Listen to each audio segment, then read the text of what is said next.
মঙ্গলবার পূর্ব মেদিনীপুর জেলা সফরে আসার কথা রয়েছে মুখ্যমন্ত্রী মমতা বন্দ্যোপাধ্যায়ের। আর তার মাত্র একদিন আগেই রবিবার গভীর রাতে নন্দীগ্রামের কালীচরণপুর গ্রাম পঞ্চায়েত এলাকায় এক তৃণমূল কর্মীকে ধারালো অস্ত্র দিয়ে কুপিয়ে খুন করল দুষ্কৃতীরা। সেই সঙ্গে তৃণমূলের এক বুথ সভাপতিও গুরুতর জখম হয়ে হাসপাতালে চিকিৎসাধীন রয়েছে।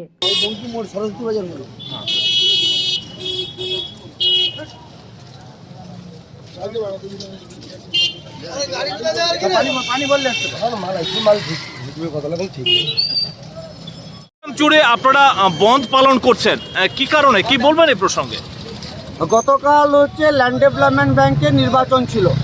সেই নির্বাচনে মানুষ গণতান্ত্রিকভাবে এবং শৃঙ্খলা মেনে ভোট দিচ্ছিলেন, কিন্তু আমরা দেখতে পেলাম সেই নির্বাচন ক্ষেত্রে দিব্যেন্দু অধিকারীর প্রবেশ এবং বিজেপি ছোড়া বোম্বিংয়ে পুরো এলাকা কেঁপে যাওয়া, এই দুটো মিলে যাওয়ার ফলে খেজুরি এবং কাঁথি থেকে প্রচুর পরিমাণ বহিরাগত হারমাদ এবং জল্লাদদের নিয়ে এসে গতকাল সারা রাত নন্দীগ্রামের বিভিন্ন অঞ্চলে, বিভিন্ন পাড়ায়, বিভিন্ন বুথে তারা অত্যাচার করেছে এবং তারা নিষ্পেষণ করেছে।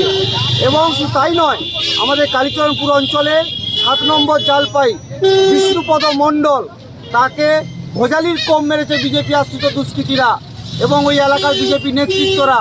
সে গতকাল রাত্রে তমলুক হাসপাতালে একটা 38 মিনিটে তিনি পরলোক গমন করেছেন, আমাদের ছেড়ে চলে গেছেন আমাদের কর্মী। শুধু তাই নয়, ওই বুথের আমাদের বুথ সভাপতি যিনি রয়েছেন সেই গুরুপদ মণ্ডল, তাকে ভোজালির কম মেরেছে। সে এখন নন্দীগ্রাম সুপার স্পেশালিটি হাসপাতালে মৃত্যুর সঙ্গে পাঞ্জা লড়ছে। তৃণমূল কংগ্রেসের কর্মীরা দিনের পর দিন বিজেপির দ্বারা আক্রান্ত হওয়ার প্রতিবাদে এবং আমাদের কর্মী বিষ্ণুপদ মণ্ডল যে নিহত হয়েছে তার প্রতিবাদে আজকে সারা নন্দীগ্রাম জুড়ে সমস্ত কিছু বন্ধ থাকবে, তার পরিবারের প্রতি সমবেদনা জানানোর জন্য।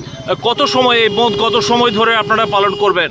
এখনো পর্যন্ত অনির্দিষ্টকালের জন্য এই বন্ধ আমরা ঘোষণা করছি। আপনার নাম এবং ডেজিগনেশন? বাপ্পাদিত্য গর্গ, নন্দীগ্রাম 1 নম্বর ব্লক, তৃণমূল কংগ্রেস সভাপতি।